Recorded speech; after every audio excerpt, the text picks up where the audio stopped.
Evo ovako izgleda sadnica kalemljenog oraha. Evo mjesto kalemljenja. Engleski spoj. I odmah plod.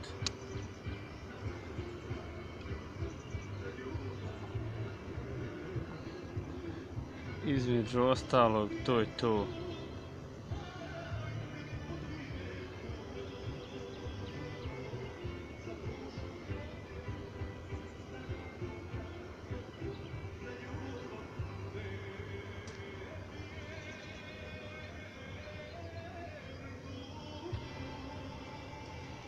Evo ga.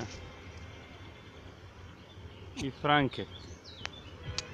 Odmah ima svoj odgovor.